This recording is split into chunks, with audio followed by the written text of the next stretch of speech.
संस्कृत पाठ 1 मंगलम। इसका पहला वीडियो में हम लोग पाठ परिचय और इसके पहले श्लोक का अर्थ और व्याख्या पढ़े हैं। अब हम इसका दूसरा श्लोक देखते हैं। क्या कहता है दूसरा श्लोक? अनोर्नियान महतो मह्यान आत्मस्य जंतोर निहितो गुहायाम तम क्रतु पश्यति वीतशोको धातु प्रसादानम हिमान मात्मनः। ये श्लोक है। इसका अर्थ क्या है? कहता है अर्थ कि जीव के हृदय रूपी गुफा में अणु से भी सूक्ष्म तथा महान से महान यह आत्मा विद्यमान रहता है। यानी कि सब सूक्ष्म से सूक्ष्म यानी छोटा से छोटा और महान से महान क्या है जीव के हृदय रूपी गुफा में? तो हृदय रूपी गुफा में क्या है? आत्मा है। उस परम सत्य के दर्शन मात्र से शोक रहित होकर परमात्मा में एकाकार हो जाता है। तो ये तो श्लोक का अर्थ था, लेकिन हमको इसका व्याख्या भी पता होना चाहिए कि अगर कभी बोल दिया, वैसे तो अब बिहार बोर्ड में बोलता नहीं है, फिर भी हमको व्याख्या पता रहना चाहिए ताकि इस चैप्टर का ऑब्जेक्टिव बनाने में आसान हो और इससे रिलेटेड जो भी क्वेश्चन पूछा जाए एग्जाम में, अगर हमको व्याख्या अच्छे से पता है तो हम आसानी से कर सकते हैं। तो इस श्लोक का व्याख्या देखते हैं। यहां दिया हुआ है। इस श्लोक का व्याख्या क्या है? कहता है कि प्रस्तुत श्लोक कठोपनिषद से संकलित तथा मंगलम पाठ से उद्धृत है। इस श्लोक के बारे में कहता है कि ये कहां से संकलित है? तो ये कठोपनिषद से संकलित और मंगलम पाठ में उद्धृत है।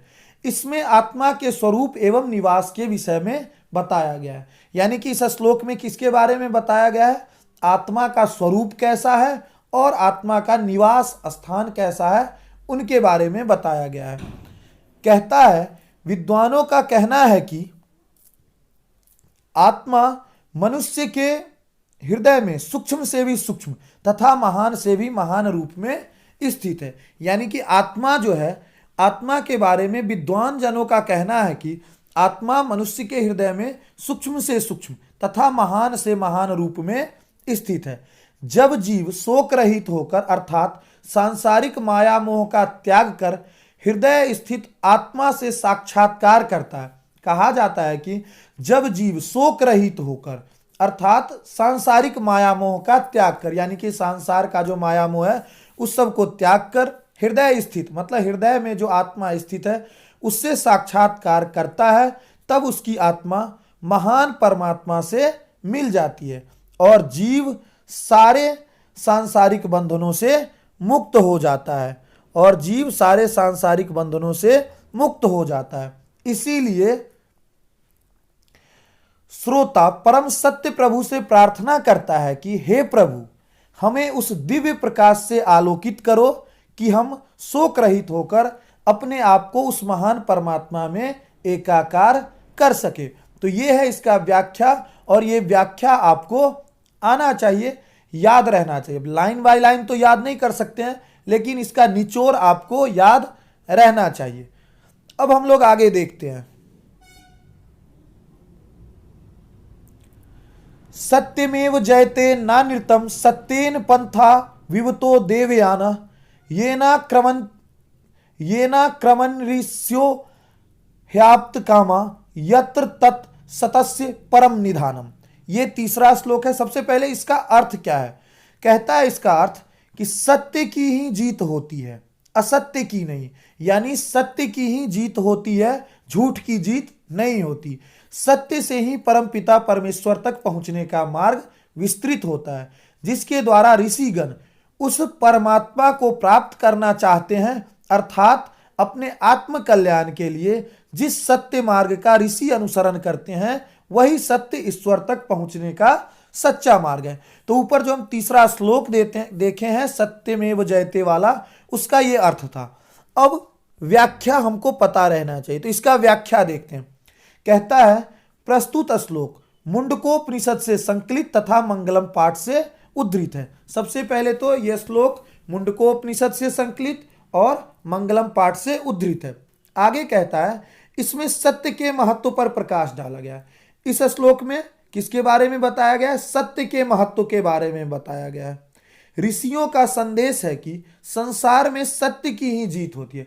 मतलब ऋषि मुनि कहते हैं कि इस संसार में सिर्फ और सिर्फ सत्य की ही जीत होती है, असत्य यानी कि झूठ की जीत नहीं होती।